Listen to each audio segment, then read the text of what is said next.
overwhelmed, we can go back and listen to these.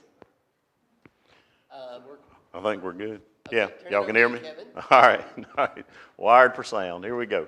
All right, so this is something Jeff and I have kind of collaborated with over the years. So about half the slides are from each of us. So anyway, if I get any tough questions, Jeff's still here, so he'll have to, we'll have to ask Jeff. But we'll go ahead and try to start putting some of these concepts together, and I think this is what we're after. So whenever we're laying out the actual layout of our grazing system, there's lots of things to consider. The biggest thing is our goals. I mean, what do we want to accomplish?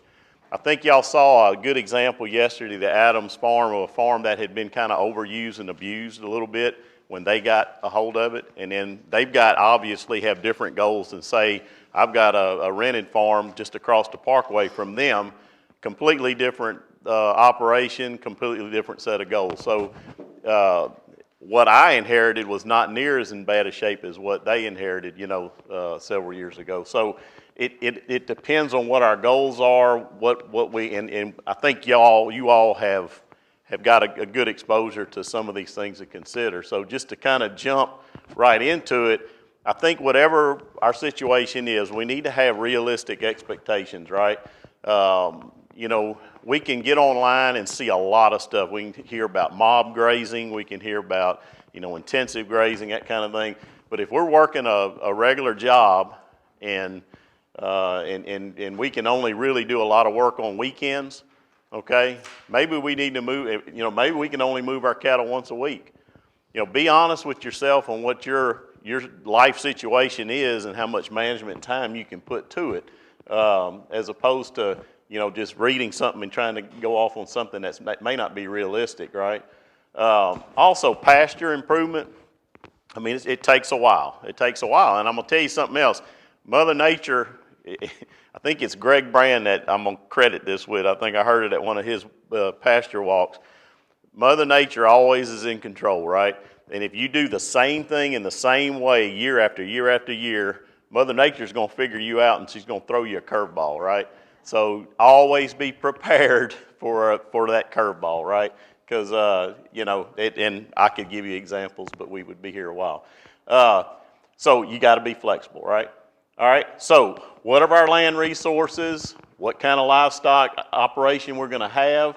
I would be the last one to try to set up a small ruminant deal, okay? My expertise is more in the cattle, right? So seek out that kind of the knowledge base from the folks that you're going to be, whatever type of species or livestock you're going to be working with, right? Obviously, shade and water. What do we have naturally on the place and that kind of thing. And, we know, we've heard a lot about resting the forages, right? And that is the key. So whatever we set up, we've got to figure out some kind of way to rest these forages, some way, shape, or form. And a lot of us have been told, and I will say it again, right now grass is growing fast, move your cattle fast, right? Grass growing slow, move your cattle slow. That's fine. Now how are we going to do it? Okay? So, doing it, I mean, technically that is exactly right. But how we're going to do it if we're stocked on this farm and we've got an X number of cows on this farm, does that mean we take a portion of that farm and dedicate it to hay? Well, what if you're a small operation, you don't make your own hay and don't want to try to make hay on your farm? Maybe, you set one paddock or two paddocks aside and let it accumulate growth. I mean, we talk about stockpiling in the winter for the winter use, which I'm a huge proponent of. My whole system is built on that. But what about stockpiling some drought insurance? So even if we're not going to take a hay cutting off, maybe we can take that paddock or two in the back somewhere and just let it accumulate. Let's rotate fast on some of our paddocks and then pull that paddock into rotation as we get deeper in the summer, as things start drying out and things start growing a little slower, okay? So there's other ways we can, there's certain ways we can maybe follow that recommendation, right? So I'm going to hit right here, division fencing, water development, and shade. And I'm going to go very light on division fencing in terms of the nuts and bolts of what our materials are, because I think Jeremy has done an excellent job. Obviously, Morgan has, and so we've had a lot of know-how thrown at us with fencing. So I'm going to concentrate the most on water development because that's going to be our biggest challenge, and then touch on shade. Okay, so just quickly on fencing, you know, we can subdivide a farm very easily. We got great fencing products. And if you didn't know that, you should know it after these few days here. I love this picture because I think that thing is hooked to a dead wire. Is that what we got here, Jeff? This is one of Jeff's slides. So I think where our little electric handle is on a dead wire. You don't see a, so you know we've got a dead short on that one, right? But there's all kinds of things. Obviously, the extension cord either through the farm or around the farm, like Morgan spoke of, is very important to where we can tap in with some flexible material. So which one uses more fence? Look at that grid there. Those two squares or rectangles are exactly the same dimensions, okay? Which one's using more fence? Right, the one that we divided. So just simply how we divide, you know, we've got one whole extra 1,600 feet of fence compared to this one. We still divided this up into 4 sections. So and I know our farms aren't laid out perfectly to where we can make perfect squares, right? But try to have that square mentality when you're looking at a map of your farm and trying to figure things out. So let's jump into the water, okay? The location of your water is real important. What natural water do you have on the place? This 800 feet rule that Missouri, kind of documented back in the early 90s, early to mid 90s for this climate in our zone here. We get out west, obviously cattle have to travel further for water out west. But in our climate zone, our temperate climate, whatever we want to call it, this 800-foot rule can make a big difference, okay? And then maybe we can use some temporary systems to patch a few holes throughout the season. So getting started, can you meet that 800-foot rule? Where does the water exist? And how are we going to deliver it, okay? So how much do we need? How much do we need? Now, some of this kind of thing, if you've got a small farm, 1-inch pipe over top of the ground, you can be grazing and have water in every paddock. And I'm talking about a small 30, 40, 50 acre farm. If you've got a bigger farm, a bigger project, tap into some professional resources. Talk to your NRCS folks. They can help you size that water system. If you're going to be gravity feeding or doing anything, some spring development, they are a great resource to get help from. Our engineers, you know, Dr. Hayes, I mean, any of these folks can help us. Call your county agent, start there, and we can direct you to get that kind of help. But realize we've got to deliver enough water depending on the situation and where, you know, what we're trying to do. Now, what about winter water? We got to have a plan there. Now, this is good news is we can break the 800-foot rule in the winter, right? Because of that slide right here. Look how much less cattle drink in the winter compared to in the summer, right? Okay, so we can graze progressively away from our winter water sources and break that rule a little bit and not really affect our nutrient distribution to a big degree, right? So where are we going to get our water? Do we need to be, is it going to be gravity fed, pressurized? Right here, I think Morgan touched on this about pipe size. Pipe size can overcome a lot of challenges we might have in terms of elevation or location or whatnot to deliver volumes of water. And again, get some professional engineering type advice if you've got these kind of problems. This is something that Jeff had in the presentation. This is Woodford County water rates. Not surprisingly, Woodford County, bigger, you know, I'd say bedroom community of Lexington, more metropolitan in nature, all right? Water rates are higher there than it is in Caldwell County. I think did some quick math for 50 cows at about $150 water bill a month. This is going to run about $36 a year in water costs, and that's just water only, per cow, okay? Whereas here's mine. I just grabbed it off my spreadsheet, off of one of my from 2021. Here's every water bill I had on my rented ground for 2021, top to bottom. I will point out, why did I use so much water in April? Does anybody remember what I said yesterday on that rented ground? I've got an above ground water line. What did I have, Jeff? I had a leak. I had either a blowout or a tipped water trough or something, right? And so that's what happens, right? So if you add all this up, For my stocker operation, based on what I normally run on that farm, which is around 50 head, ends up being about $15 to $20 per head. Still significant cost, but the cost of good clean water, and I think Jeff touched on it, dry matter intake, water intake drives dry matter intake. So not only is that forage stand and what's available, but if we start shorting them on water, they're gonna, that rumen is a fermentation vat. If we short the water, they're gonna respond by eating less. And when they eat less, performance goes down, right? So water placement is real crucial, okay? Be thinking center of the paddock as opposed to over here on the corner. We had that question earlier today, what about the wagon wheel design? If you do the wagon wheel design, you're gonna have overuse at that water point, you're gonna have underuse here. We can show just kind of another way to kind of illustrate this. If you do this over time, water in one corner in a fair amount of distance, this would be like a quarter of a mile distance, over time, those cattle are going to move your nutrients from the far reaches of that paddock or pasture, and they're going to move those nutrients from their manure over here by the water. Okay, 80% of what they take in comes out, right? Comes out the other end, and they're going to deposit it right here. So we're going to have great pigweed growth and great cockleburr right here in this overused zone, and we're going to have our low fertility weeds such as broom sedge on the far reaches. Now that's an extreme example, but let's put this in real numbers in terms of P and K.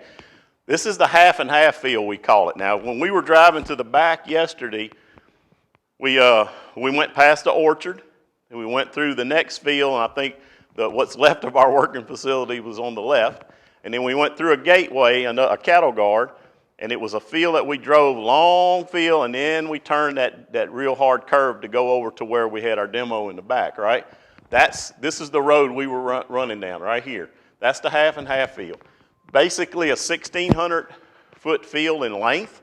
When I got here in 92, this water had just been put in. And back in 92, we did what we thought was what we needed to do. We needed water in this field, so we got water to that field. Why spend extra money to go any further, right? So in about, I don't know when it was, early 2000s, we had our first beef bash, and Dr. Burris wanted to, he said, do that 800-foot rule, let's use the half and half field. So we soil tested right here around the water point, and then we soil tested way up here. Look at the difference in P and K between how this thing, that just shows you in black and white that the cattle move those nutrients. Now, I'd love to have 50 and 300 over any ground I have. That's not bad numbers up there. But if we'd have put water in the middle, we probably could have saved fertilizer cost over time because we were fertilizing to the average, right? And they probably didn't pull many samples here. We were probably pulling them in the center. So this shows that it's real, okay? It can affect it. It's I don't know, it's 1,600 feet long. I have measured that. You know, Chris, I never measured it this way. So do a little math, I mean, this is a real map. This is a real map from AutoCAD from John Ernest. So just kind of eyeball that. That might be about 800. So is that what it is? Yeah. So yeah, that's a good question. I never have really looked at that. So take a look at this field because this is one of the fields that you're going to be planning for today. I'm planning a grazing system on this field. There'll be 120 acres in total of your grazing system that you're going to be planting. Right. I'm going to grab my phone so I don't stay on time here. Okay, so yes, so you're using this field as one of the examples? Yeah. Oh, cool. That's pretty neat. So whoever has that one, you know, might have a little edge here. So how big a paddock? So if we do a little math, a little playing with a little geometry, basically you're around that 30 acres. If you want to be within the 800-foot rule and have water in the center, you know, 30 acres is probably the max, okay? Now, that doesn't sound like much, but you know, 240 acres in an 8-paddock system, we can run a lot of cows. We can run a lot of stockers, okay? Now, this is extreme. Now, on the smaller operations, you know, one water point could be serving multiple paddocks, like my operation, right? So you know, we don't have to be, you know, I'm just showing you that you can stay within the 800-foot rule and still have a pretty sizable herd, okay? This is just an example of what I call a water trap or a water point. This is at the Jarvis Farm in Muhlenberg County. This is in the middle of about a 50-acre field. Now, obviously, if we have a 50-acre field, we're going to put water in the middle. We're going to be breaking the 800-foot rule on when the reach is at. But we got to be practical too, right? Okay. So obvious, perfect place they put this, and they do a really good job there. Now, what about shade? Okay, we need to touch on shade. This proves that red cattle have to have shade too. Okay, so all you red cattle folks, I love to take pictures of red cattle. They're so much easier to take pictures of. But anyway, when we talk about shade, livestock needs shade. I'm a proponent. You'll read stuff saying you don't need shade. If you've got dirty fescue and you're in this climate zone, you need shade. Pure and simple. Why think otherwise, right? So when we talk about shade, natural shade is actually better. You get the respiration effect off the leaves of trees. It's cooler under trees than it is under artificial shade. But we can also damage trees if we just let them run to the same. I love this. This is Jeff's slide. And 1 tree for 20 cows equals dead tree. Can't put it any plainer than that. Okay, and then realize what kind of trees do we have. These wild cherry is something we need to be aware of. My partner in the cattle on his farm, he's got 20 acres roughly. Most of the shade in one of his belt, we did lose a calf to wild cherry several years ago, and we're in the process of getting rid of some of these wild cherry trees that are in the shade belt that we use. So shade and water, remember that's your 2 big attractants. During the grazing season, shade and water is where the cattle want to hang out, right? You do not want to put those in the same location if at all possible, okay? Because you can see cattle are going to overuse areas like you show right here underneath this tree up against this. I've got an example of this on the rented farm where I actually got to start watching. They're starting to wash along a property line next to my neighbor. I mean, we could have taken this picture at that farm, okay, right here. And you get these mucked up areas, and I'm telling you, this is where foot rot starts, okay? This is where we can get into foot. I get more foot rot in my cattle during dry spells than I do during wet spells.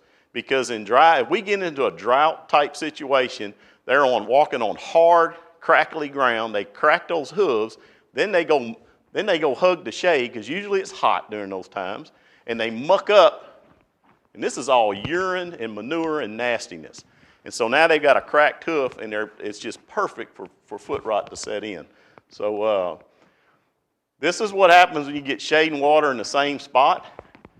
You might have had a water overflow problem here. You may have had a small tub, which this is not necessarily a very small tub, but if you break this 800-foot rule and all 50 head decide they're going to fight and see who gets to drink first, and then all of a sudden our tank is tipped, now we've got a problem, right?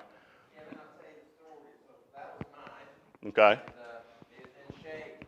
And so they stand around there, they get bored, and guess what they start doing? They start chewing on things. And they saw that garden hose there, and they grabbed a hold of it, and they ripped the float right out. And so now the float's out there just running nonstop. Okay, see, and that's the float, that's the top-mounted float. Top-mounted floats are fine if everything works right? Okay, there's a reason we really recommend putting those float valves in the bottom of the tank. It just keeps the cows from screwing things up, right? Good point. If you're going to do some artificial shades or whatever, realize that, and I'm not the one to ask what angle of the roof and line and all that, but realize you're casting shade, right? So whatever you're putting up, you can see here the shade is actually casting. And so there's some, I think we should have a pub on that or some guidelines on that for shade. Here's just some rough, I wouldn't set this in stone. It takes a lot of square feet if you go exactly by the letter of the law. You may need to allow for cattle to kind of share the shade, if you will, transfer in and out of the shade, but still some kind of shade is better than no shade, absolutely no shade at all, right? So that's something to consider, right? What about lanes? Well, we can water out of lanes. We can provide shade out of lanes. I mean, and that's something we can talk about. We got to be careful with lanes though, because research has shown that we can actually have 15% of our nutrients, almost 20% of our nutrients deposited in the lane if it's not used correctly, right? So now we've just created a heavy use area within the middle of our farm. I'm going to show you a bunch of examples now. This is the Barnes's farm up in Berna. This was about 100 acres here. This blue line is the water line that they put in. This was an NRCS project, by the way, several years ago. We put permanent water drinkers where the yellow spots are right there.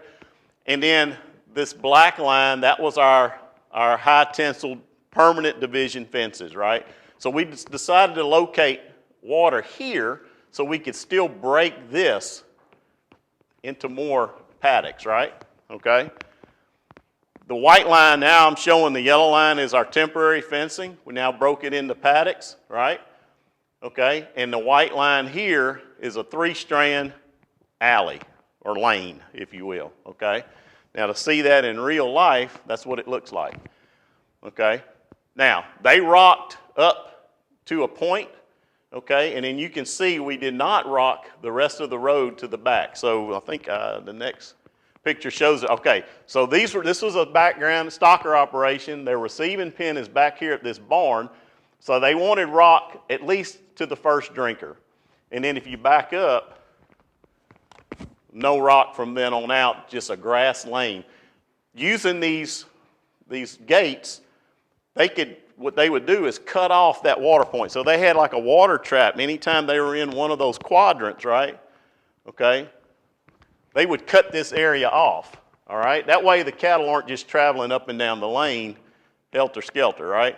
So actually the lane was not over, except for the rocked portion, that lane was not overused. It was actually had grazable forage on 2/3 of it, right?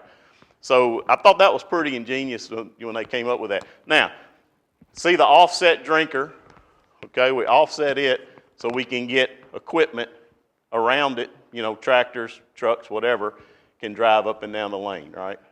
All right. So I thought it was a pretty good deal. Here's one of my own.